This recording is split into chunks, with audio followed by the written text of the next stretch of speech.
Hello, welcome all. This is the first video on this channel. We got this Liam Donovan 2 channel for some more extra content on the side from the main channel as well. And what other better way to start it off aside from a positive video? Everybody knows how much I love being positive. I love positive videos. And I wanted to put together this video specifically, my 10 out of 10 songs. I have about 50 songs that I put in a playlist where it's roughly songs that I would say are a 10 out of 10 so far that I've discovered, that I've found. This took a while. I didn't anticipate it. I don't know why I didn't anticipate it to be such a tough process. But because I want to have multiple, so in this playlist I have multiple different genres because I didn't want to just have it to be a few genres or a few bands, even though I very much could do that given specific preferences I have towards specific artists or bands. I very much could be adding like 15 songs or 10 songs from them, but I wanted to mix it up a little, try to keep like a hard cap at around 5 songs maximum per person. We got what are the couple of genres I have here? Of course, rock, pop music, J-pop, classical. I have some classical in here, rap, metal, a few metal songs as well. Country, unfortunately no country. I'm not a country guy. My Little Pony. It's not, no.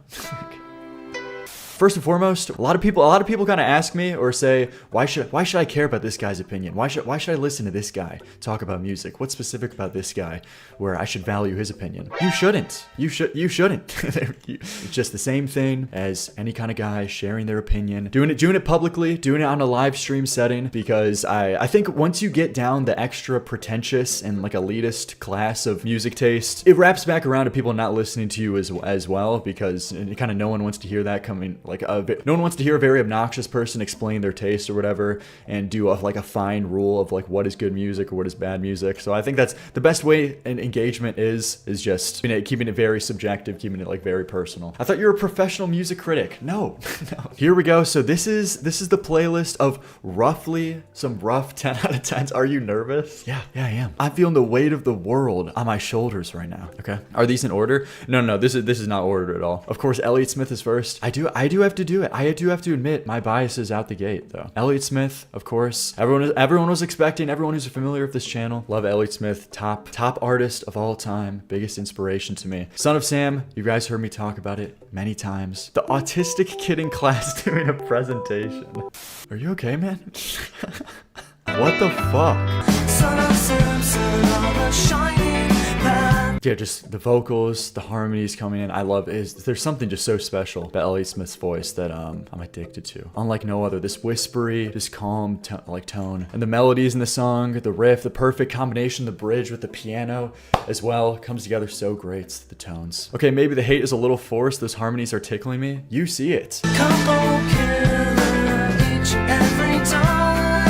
This is a clean 10 out of 10. This is for sure 10 out of 10. Then next, we got Waltz number 2, EXO, Elliott Smith on this album. This is a classic from him. Now I'll probably add that Not Gonna Lie. See, you get it. The chord changes specifically. The way he goes about mixing his vocals, these double tracking, creates this like whispery, almost like ghostly feeling with his harmonies. And he's so quiet too. It comes right up to the mic. It's so good. Very, very much inspiration. Another perfect song from him, 10 out of 10. Okay, this one's pretty good. See, you are coming around on this. Between the Bars, another example as well. 10 out of 10. Miss Misery as well, which is a huge song on the Good Will Hunting. Multiple of these songs from Either Or were on the Good Will Hunting soundtrack. It's where he got most of his notoriety. Miss Misery, another great example. And then Needle in the Hay is the last one. This was in another movie. We gotta move on from Elliott Smith though. Do you get all your music taste from Rick and Morty? What does that even mean? You have Frank Sinatra on here? We'll get to that. And as we're gonna go through this list too, one of the qualifiers is that for me personally, I know a lot of people value lyrics a lot, specifically more than instrumentals in a lot of cases. But for me, it's a little bit of the opposite, even though these examples aren't the good ones to bring up here because the writing is amazing. If a song sounds great, it has great melodies, it has an incredible instrumental, that is by far the most important part of me. You could just have vague lyrics, kind of not referring to anything specific, but as long as it sounds good and it's not corny, that completely works, and it can still be easily like a 10 out of 10 song for me, or 9 out of 10. I forgive almost all cringe writing as long as it sounds good. Well, it kind of depends. It can't be too egregious and too bad though, where it takes me out of the song and it takes me out of the experience. Even if it's a really good melody, if the writing is too bad, that will take me out of the song entirely. Like if I had to put them in like categories, writing kind of is 20%, max for me. I feel like it's much more likely that you have a 10 out of 10 song if you have an amazing instrumental, amazing melodies, and decent lyrics, where it is like nearly impossible where if you have incredible lyrics, incredible writing, but if you have all right melodies, it's going to be a near impossible situation where you're going to have a song that's 10 out of 10 or 9 out of 10. We got a bunch of Beatles songs. Man, this is I'm getting more insecure by the moment. Of course, if we're talking about the Beatles, love them, huge inspiration for me. Strawberry Fields Forever has to be on this list. It's a given. But an also very interesting addition to this is, aside from, you know, the original version was loved for how experimental it is instrumentally, very interesting instrumental. But if you have never heard the stripped down version of the demo here without all the vocal effects, pitched down John Lennon's voice, definitely give this a listen. Misunderstanding all you see.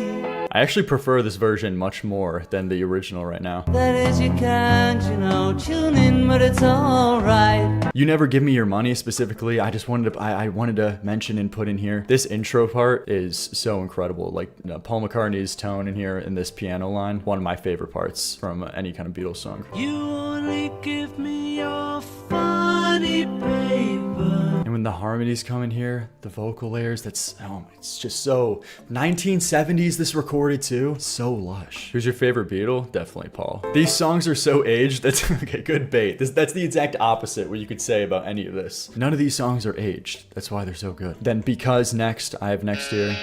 The harmonies on this is like listening to this, it's just, you start floating. You start floating. It turns me on.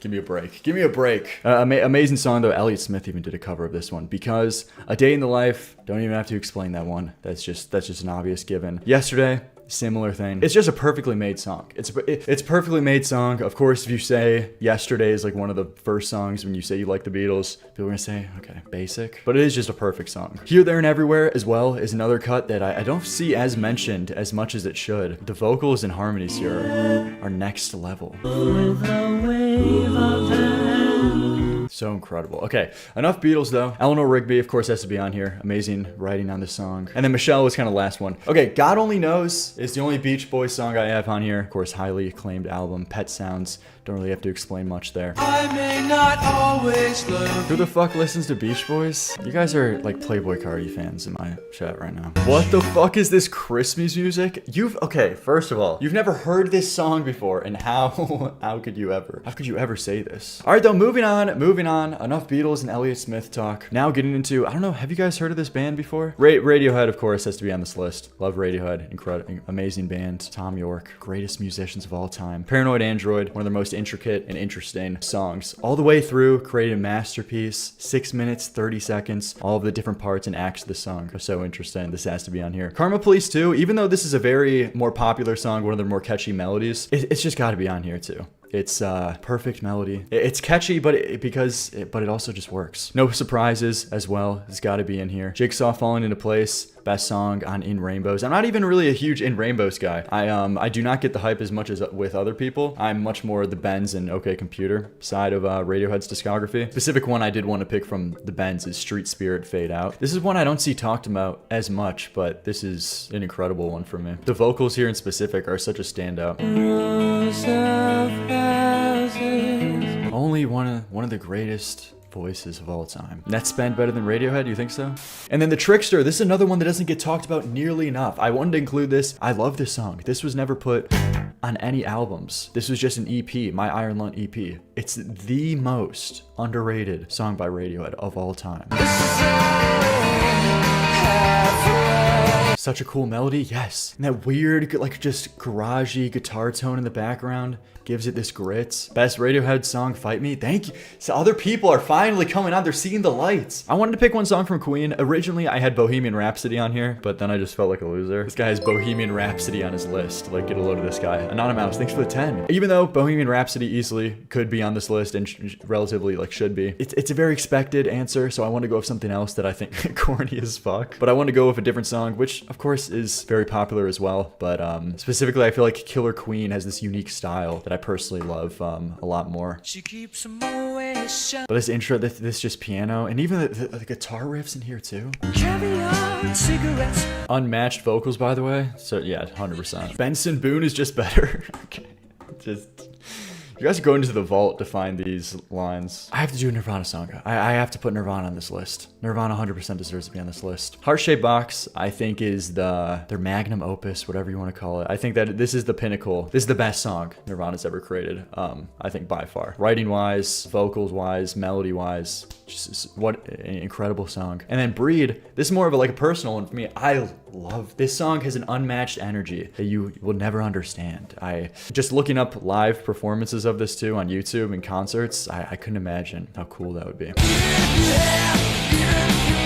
This is the coolest Kurt's voice has ever sounded. It's so good. I only wanted to constrain it to only about like 2 songs, but you knew they had to be on this list. Realistically, MCR is like one of the most consistent bands of all time for me. With their albums, the sheer amount of 8 out of 10 plus songs for nearly every song on 3 Cheers, Black Parade, even their first album, Bullets. You know what they do to guys like us in prison? This is a perfectly crafted song. And a good example of what I was saying earlier about how I don't value lyrics as much because it sounds amazing, incredible solo. The vocal performance is the best I think Gerard has ever had. The song is about being in jail and getting fucked in the ass, but it keeps the vocals, it keeps the lyrics cool. It's not on the nose, it's not a cringe way of going about it. Like a bullet through a flock of doves. God, his tone, his voice is unreal. And this swing beat to it as well. These guitar tones coming in. This dude hears a word from 8th grade poetry in English, and he's like, whoa, that's now poetic. You don't get it. Ali Khan, actual lowest tier bait. And then House of Wolves 2. I think this is a huge underrated highlight on the Black Parade. I do not, it's criminal. I don't see enough people talking about this. MCR have such underrated guitar parts in the background too that no one even pays attention to. They don't even know why this sounds as good as it does. But if you go take a look at the instrumental to some of these, it's so interesting, all the different working melodies that's happening and you're not even noticing, which blends so well with the main vocals. I need to get a Pierce the Veil song in here. I know I need to get Pierce the Veil, and I think this is the best one I could have picked. Pierce the Veil, also great band, just saw them live. So many songs I could pick. Another very they're another very consistent band as well. I see people bringing up Weezer. We'll get Weezer jump scare. We'll get to Weezer when we get to him. Don't worry. I'm willing to fight for my life on this pick. But don't worry. Don't stop peeking. You guys are cheating. I get how Vic is a hit or miss vocalist for some people.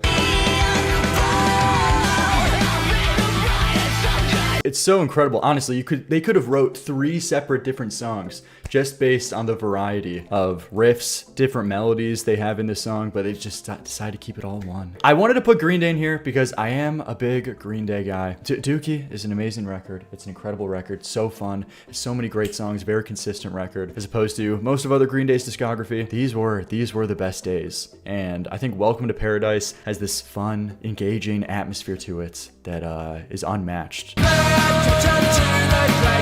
This song's so generic though. No. This is Green Day's patented sound done the best that I think they've ever done it before. All right, moving on next. It's gonna be a controversial choice. This is the last one for kind of like the rock songs on this list. Say It Ain't So by Weezer. The Blue Album is an amazing album, and Say It Ain't So is a perfectly crafted song. Say It Ain't So is just a perfectly written song. Skull emoji? Okay. Stop. I'm not gonna take any of this though. Rivers Cuomo's voice is so good. It works perfect here. He wrote this song about his dad. Between the bridge, even the writing is great on the song. The iconic solo parts. The perfect example of less is more. So good. It's about the crescendo, Ali Khan. You're not getting it. It's about the crescendo to it. It's the 2 minutes, the somber, more mellow intro to the song, which is still great, and then all building to this one point, this huge bridge. It's so good. Now we're moving on to pop music. I'm gonna be honest, okay? My repertoire, every day I'm learning. Every day I'm getting more pop music. I'm on my music discovery, whatever cringe thing you want to say. Right now, these are like probably the best pop songs I could think of. Britney Spears is awesome. You Drive Me Crazy. This is like a perfect pop song for me. Even if it is basic, I think this does exactly everything that it's supposed to. Britney has a very recognizable voice and vibe to her songs. Yeah, of course. I mean, and these pre-choruses, something about her pre-choruses are just unmatched. Every time you look at me, Middle school dance core? No, you don't get it. Toxic as well. We don't have to talk about Toxic. Most people agree with this. Give Me More, I'm a little bit, that could be like more of a 9 out of 10, but I really like this a lot. This is more of an experimental one. You guys know my Kesha opinions. One of the best usage, probably the best actually, uses of auto-tune of all time, especially in pop music. Never has it worked better on someone aside from Kesha. Kesha is your queen? Yeah, man. Yeah. Problem? That's the time that the animal. Her best song, You're So Valid? I mean, yeah, for sure. It's just like the auto-tune. It works so well to give this distinct sound. This trashy sound also ties into it in addition to the way Kesha's writing, the way she presents herself. And then Marina and the Diamonds too. I love Marina and the Diamonds. The Family Jewels is an amazing record. Oh No is a great example of this. The thing about Marina's voice is it's so unique. Okay, come on, let's move a little bit faster. Get into my metal songs. I don't have a lot of metal songs. My depth into metal, it's more limited, but I think these are the two best examples of what I like the most. Eyeless, even though Slipknot has kind of been like TikTokified of a band, Eyeless is a perfect example of what I look for when I want to listen to metal music. The intensity, the screaming, the vocals, the riffs, drum parts. And Tornado of Souls is one of the rare albums where I actually like Dave Mustaine's voice and I find it charming and appealing. Unmatched riffs there. Moving on to my rap section. Don't listen to rap as much, but there is a fair bit that I do love that I have to acknowledge. Of course, I'm putting Eminem on this list. M across the board. Here's the thing, man, just early 2000s Eminem is just the greatest of all time. All right, if he would have died in 2004, it would never be disputed ever. He would be the greatest rapper of all time. No one would even talk about it. No one would even think about it. Unfortunately, he went on to make his career very much more inconsistent with a lot of the albums that he dropped. You put TV Off on this list, right? Yeah, man. You know me. And that one Mustard song. But Criminal, I think a great example, represents what I like most about Eminem. Business as well is a great one from Eminem Show. Wesley's Theory, then two, Kendrick Lamar. I'm not as huge. No, I don't know why I say that. It's just, I know there's huge, crazy fans of Kendrick Lamar, and I'm just not that on board with those people, but still can't deny Kendrick Lamar. Like, he's got great songs. It's just I'm not crazy as other people. Wesley's Theory, I think, is the top example pick from To Pimp a Butterfly and Pride from Damn. The instrumental here is so interesting. It's so unfortunate that Damn is only acknowledged for its hits like Humble and DNA is the main thing everybody thinks of. But when there's songs like this on the album, and these vocal effects too, these pitch shifts up and down on this verse, it's so interesting. The better part, the human heart. See, in the perfect world, I would be perfect world. Yeah, this is I think by far my favorite Kendrick Lamar song. I just tagged this at the bottom. I didn't have like a whole genre for this, but My Way is a perfect song. Every time you listen to My Way, every time I listen to My Way, there's few songs I've actually cried to. My Way is 100%. That last bridge crescendo. You're so corny, bro. Okay, man. Bro, what do you mean I'm corny? Though no way this dude just put Frank Sinatra on End Stream Wrap It Up. I cried to this. How is that a bad thing to admit? You people are just gaslighting me. The tension this builds and the resolve. Oh my gosh. I always think of the mouse from Sing. Okay. These are the worst associations. Okay, end this off. I have to get some J-pop and J-rock in here. That is one of my final genres here. Cruel Angel's Thesis. It's gotta be in here. Just amazing song. More of these. I'm more hesitant to give, like, you know, they're 9 to 10 out of 10s. Black Catcher. I've showed this on stream before many times. This has an unmatched energy. I feel bad. I actually burst out laughing. Okay. No way, you're serious? What do you mean? These are great songs. Dude, it's just okay, you guys can't take another genre. My bad. I stepped into enemy territory of J-pop, J-rock haters. Oh, is this some of your anime Motherland Japan stuff? Paper Moon, I of course have to mention here. Second Soul Eater opening. Death Note opening here too. And for Vocaloid, I have Meltdown in here. Love this song, so good. Rage Bait's #1 taker. To end it off on the last genre, because I was thinking of it like another genre to fill this, because unfortunately there's a lot of genres I'm not including this video. You know, no country stuff or anything. I play these as a joke, but these are my 3 classical songs right now. Still diving deep into listening to more classical stuff as I'm slowly getting more into it. It's gotta be here.